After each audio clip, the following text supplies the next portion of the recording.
Hello, BookTube. Well, it's Friday, and that means Friday reads for a lot of BookTubers. A lot of BookTubers pause on Friday to talk about how their reading is going, how it went this week, what they finished, what they're working on, what they're going to read in the future. Some BookTubers do it during the weekend, others do it on Monday.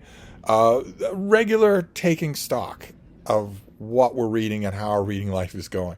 It's a gray, overcast day here. It's freakishly cold. There's going to be on and off rain all weekend long, all Friday, all Saturday, all Sunday, and all of that time you will never be 100% sure at any point that you are not going to get caught in the rain.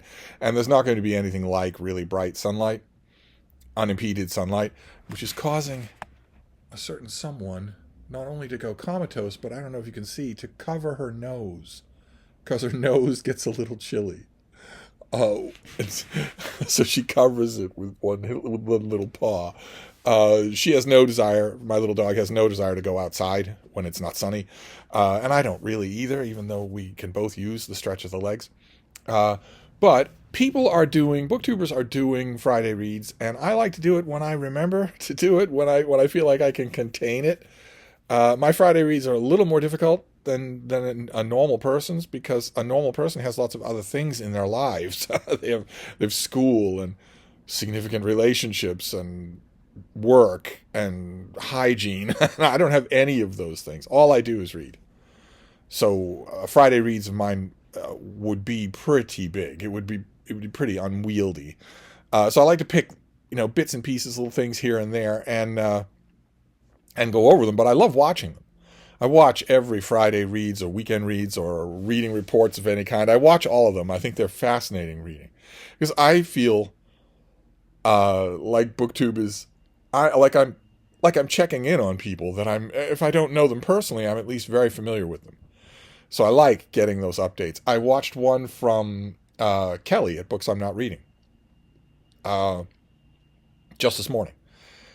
And it was a classic Kelly video, because it was not only about books and whatnot, but it was also an optimistic message. It was a message from her to you saying, these are strainful times, these are trying times. Be good to yourself. Be gentle with yourself. Which is exactly the kind of optimistic, affirming reason that you go to her channel for.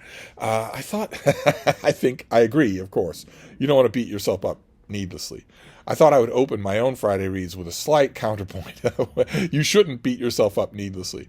But on the other side of the coin, if you're in the United States, I want to start my Friday reads by telling you that the Constitution is not suspended even during martial law. I think it's incredibly important for you to remember that, or to know it if you didn't know it. Martial law does not suspend the Constitution. Your constitutional rights are still intact even during martial law. I want to stress that. So let's use a hypothetical. Let's say 4 armed men with masks, but with no insignia, no law enforcement insignia at all. Let's say 4 armed men stop you on the street, or worse, pound on your door and demand entry to your house. You must not comply. You must not agree and do that. You must not comply. I know that conflicts with the message of being gentle with yourself, but you must not comply. The Constitution affords you a protection against unreasonable search and seizure, and it lays out all the ways by which that protection can be pierced. If a group of armed men with masks, balaclavas and whatnot show up at your door and demand to see the inside of your home or the inside of your car, first, you must demand identification, and second, you must demand a warrant signed by a judge. A warrant signed by Stephen Miller does not count. A warrant signed by Pam Bondi does not count. It has to be signed by a judge in your jurisdiction. Identification. How do I know you're not a bandit, for Pete's sake? How do I know you're anything at all? Identify yourself to me, because you're a civil servant. You work for me. And 2, show me a warrant signed by a judge in this jurisdiction. You do not have to comply if those things are not pleasant. So don't comply. Now that conflicts with the message of being good to yourself and being kind to yourself, because you know what's going to happen in that situation in 2025 in the United States if you don't comply. You're going to be beaten and maybe killed. You're certainly going to get the butt of one of those rifles to the side of your head. That's going to be painful. It's going to be really bad. I want to start my Friday reads on a non-bookish note by saying everything that follows from you not taking that rifle up the side of the head, if you decide I'm going to let them do this because the alternative is for me to be truncheoned, the point I want to make is that everything that follows from your decision not to be truncheoned is worse than being truncheoned. All of it. Everything that comes from that decision, especially if 10,000 of you make that decision, everything that follows after that is worse than the beating. And at least, if you take the beating, you took the beating. At least you can say to yourself in the mirror, I did not capitulate. I think that in 9 days you ought to remember that martial law does not suspend the Constitution, which guarantees you not only freedom from unreasonable search and seizure, but also free speech. Martial law does not suspend the Constitution. So anyway, we have one more Friday reads before then. Anyway, so I'll leave it be, and we'll just talk about books. I wanted to throat clear with that. The thing that suspends the Constitution is if you give it up. So don't do it. Don't capitulate. But anyway, now that we're done with that, let's talk about books. So let's go through a few recent things that have been on my reading radar. It doesn't have to be a long video. It doesn't have to do a lot of them. Like, for instance, this one is by Edward White, and I dipped a toe into it when I got the advance copy, which I think I opened off camera, now that I'm thinking about it.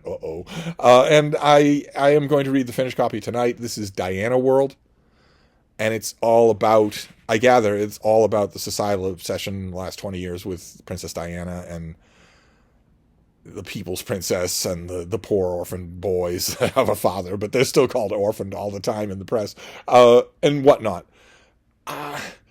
In the 1990s, I read a lot on this subject. Or rather, in the immediate aftermath, in the 2 years after Diana's death, I read a lot on this subject. And I don't know that there's anything new to be said about it. I don't think that young people today have any idea who Princess Diana is. They certainly don't take part in any of the hoopla, one way or the other, about her. Unless maybe this book is going to be largely about the crown, or the stage play King Charles III. It's impossible. There was a stage play. It was very popular in London, and it is impossible to find on Google now, because in the interval between when it came out and now, King Charles III has actually ascended to the throne in real life. But nevertheless, we'll see. This, like everything else, really, this will depend on the execution. If this author can show me interesting new things, well, fine. Then there's a little book that I read. This is by Michael Staunton. This is Thomas Becket and His World.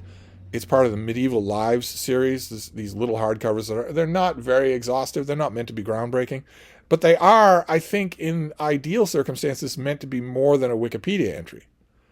You're supposed to be getting your money's worth if you buy this, and I didn't quite feel that way. I didn't buy it, of course, but you might be considering buying it. I didn't really feel like there was much here. And what I'm going to have to do before I write up a review, I'm going to have to figure out why I felt that way. It's a question that I have to ask myself with books like this. I have to ask myself, did you feel like there wasn't much that was brought to the table here because the book is fairly rote? Or did you feel that way because you know this subject really well? I know all about the reign of King Henry II, and I'm not 100% sure of that yet. I just finished it, so I'll have to wait and see what I really make of it. But it certainly didn't jump out, up and demand attention. Unlike this next book. Whoo-hoo! Was this next book good? Whoo-hoo! This is The Fate of the Day by Rick Atkinson. This is the second volume in his trilogy about the American Revolution. And here in this book, we are in the thick of battles, but he managed to spare plenty of time for politics, both in the rebellious colonies and in England. And it is wonderful. Oh my God. I thought the first volume was wonderful, but this is even better. This trilogy, if it is completed at this level, if the third book is as good as these first two, There will be no comparison whatsoever. And I hope he resists the urge. I'm sure that his publisher is going to come to him with the suggestion that he write a 1-volume version. I hope he resists that. There's not a word in this that I would cut. This trilogy is going to be incredible. And when it's finished, what a set it will be to give to any history buff, any fan of history, much less a fan of the American Revolution. It's just incredible. This guy is so good. It's just an amazing book. Okay. Then this next one is not really a book on its own. I mean, it is a book on its own, but it's a symbol. I have been reading steadily in publication order all of the Nero Wolfe novels of Rex Stout. I was prompted to do this not by any mention of Rex Stout or by any literature about him, but by a recent New Yorker article about his sister, who wrote a whole bunch of books on lazy gardening.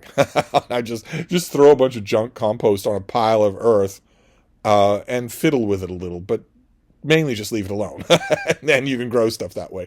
Gardening without stooping. That's basically what she was writing her books about. I read, I think, one of her books when it first came out decades ago. I haven't read any of the others. So that article was a revelation to me. I just loved it. And Rex Stout, they were close as brother and sister. Josh each other all the time in the sharp-elbowed way that siblings have. And that immediately made me think, Rex Stout. Once the most popular author in the country, by far. Well, how long has it been since you read a Nero Wolfe novel? It's been a long time. And I was going to read, there's one, I actually did do it. There's one called Murder by the Book, which is about a manuscript. Among other things, it's about a manuscript. And you're wondering, it's like 3-Card Monday, you're wondering throughout the whole book, who has actually seen this manuscript? How many people are being killed for this thing? How many people have seen it? Is it even real?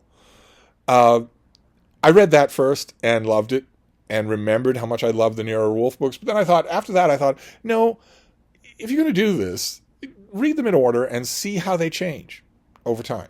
So I started with the first one, Fer de Lance, and I have been moving on since then. And I've moved beyond, I think this is number 5, and I've moved beyond this one.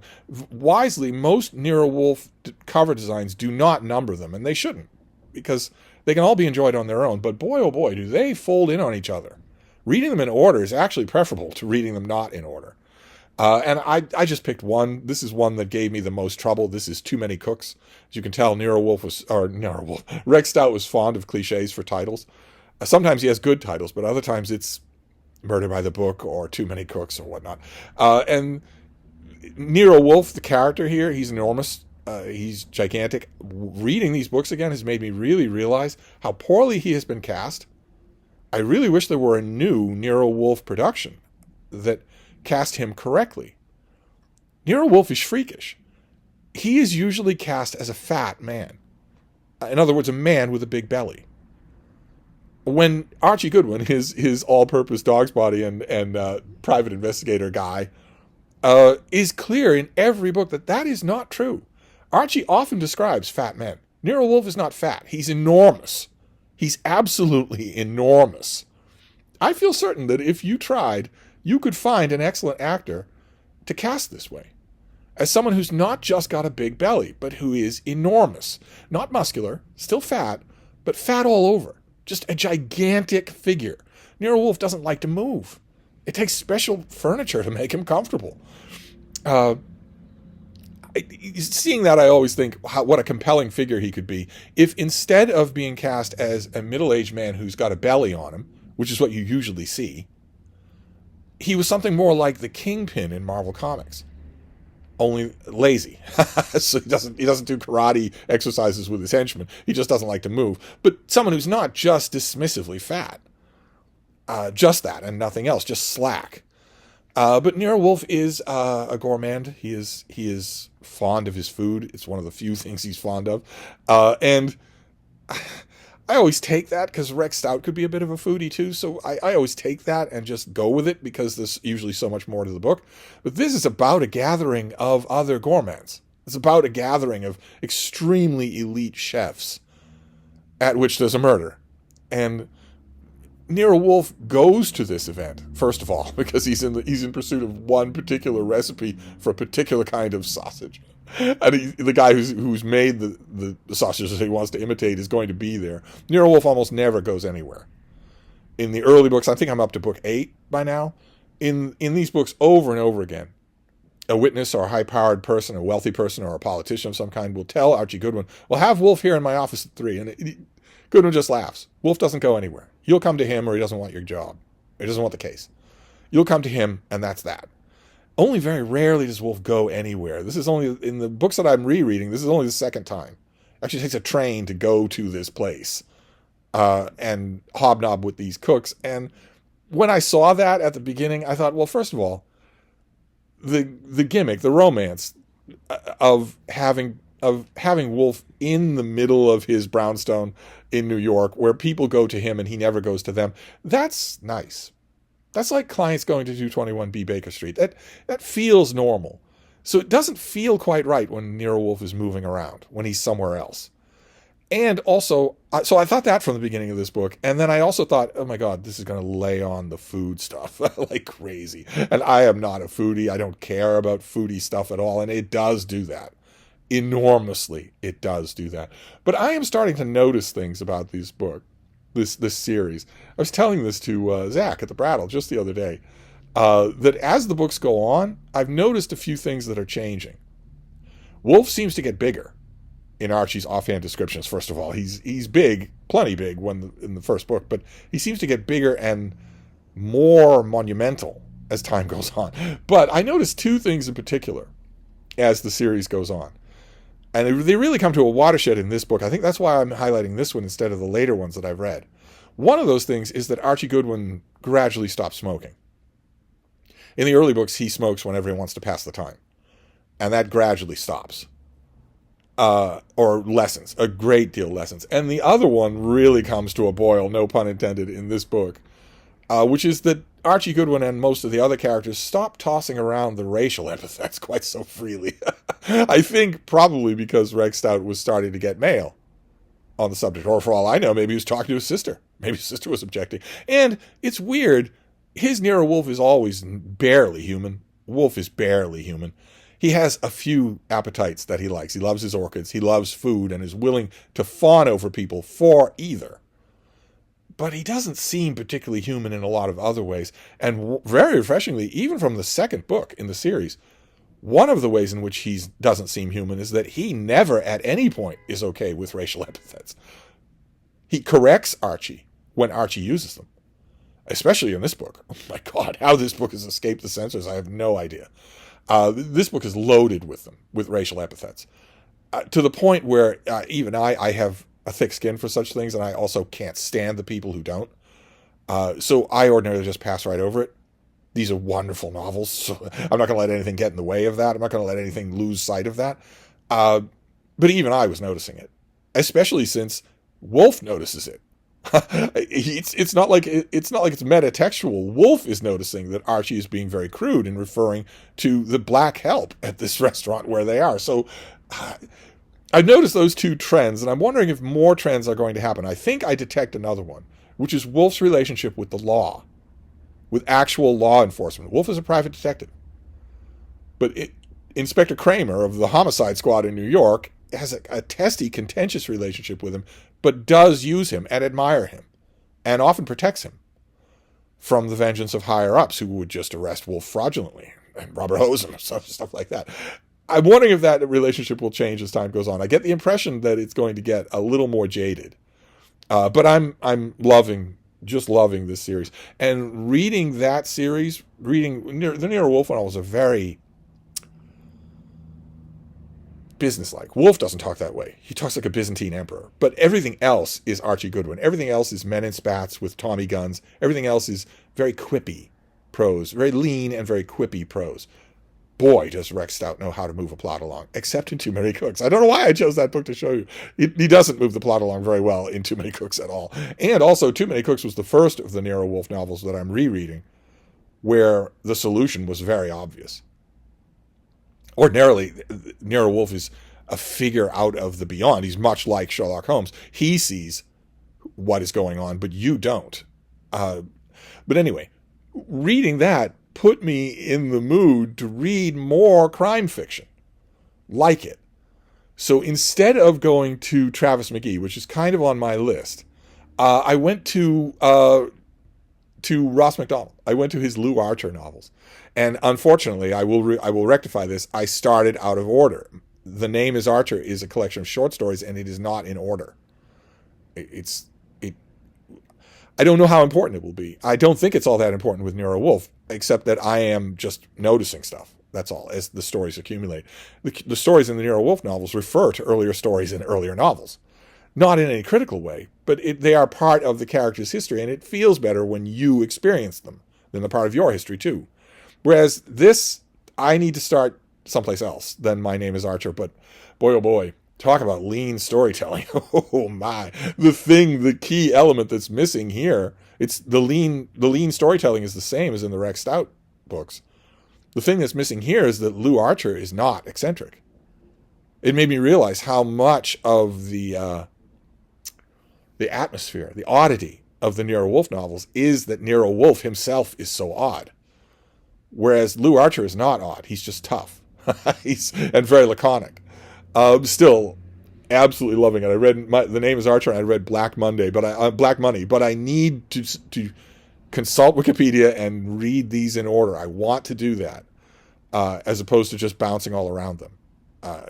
I know for sure now that with the Nero Wolfe novels, I would be missing something if I were bouncing all around.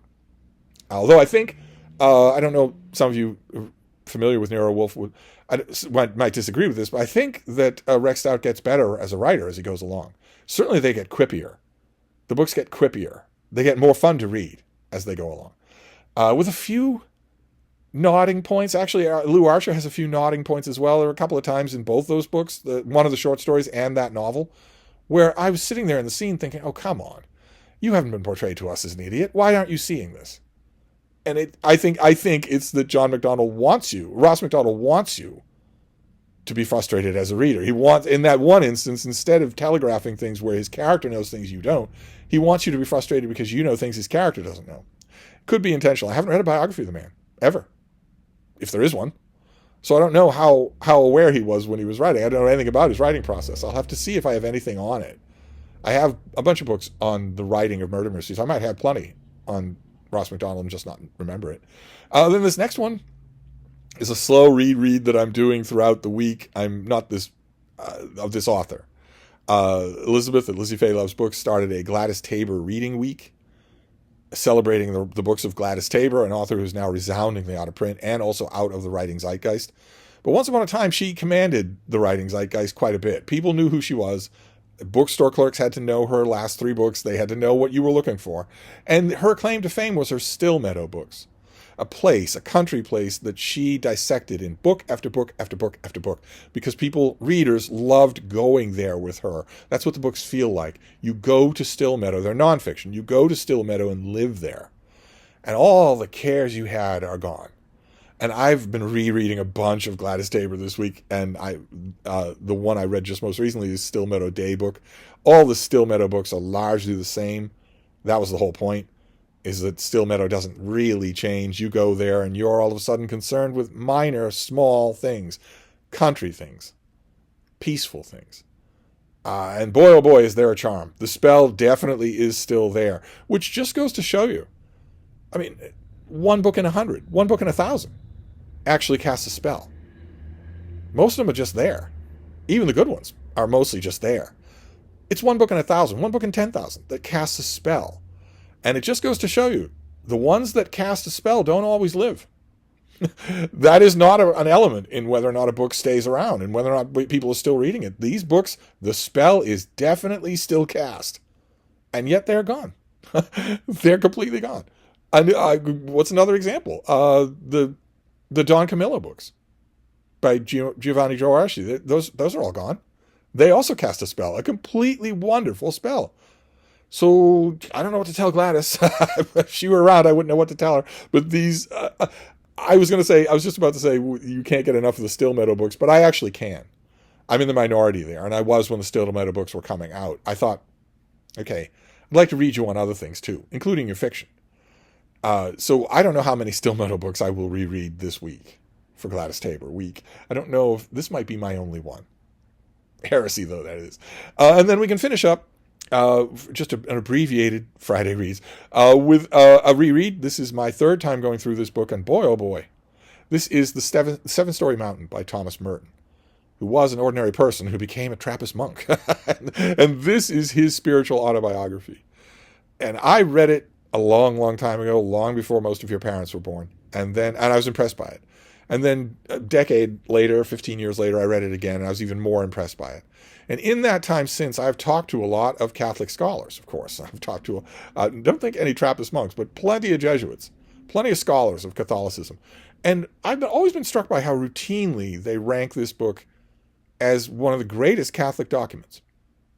Right up there with some of the others that you might think about, including Dante, of course, which is where the Seven-Story Mountain comes from. The incredibly high estimation of the book. I noticed that not only were Catholic conversant and Catholic scholars, friends of mine, ranking it that highly, but that the ranking wasn't changing as the decades go by.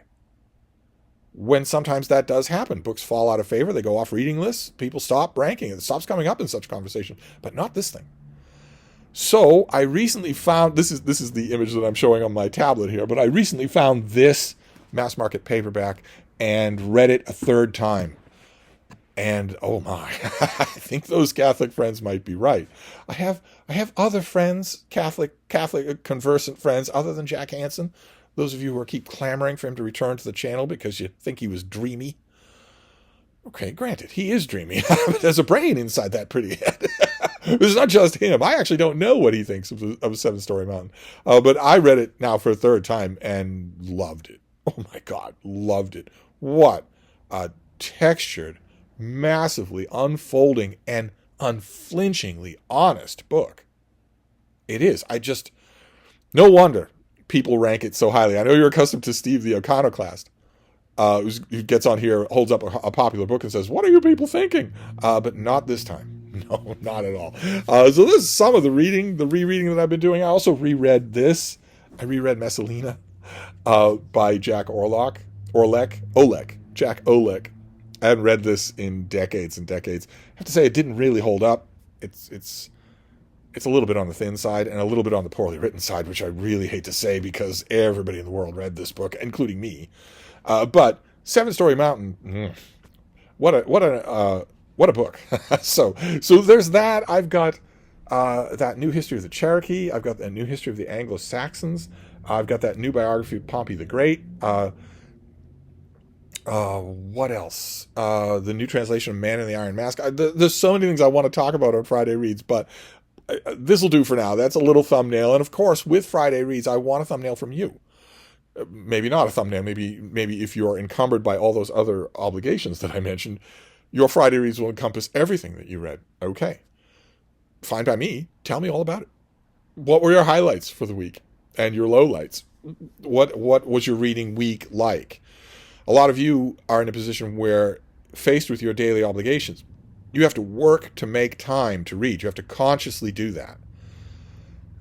Did that work well this week? If you're one of the many people I know who have to do that, I don't have to do that. And there's some other booktubers that don't have to do that. The reading time falls to them in great heaps. That is not true in most people. And I'm always interested in that. I don't poo-poo that at all. I'm interested in, if that's the case with you, how successful were you in carving out reading time? And how was your reading week? I'd love to know.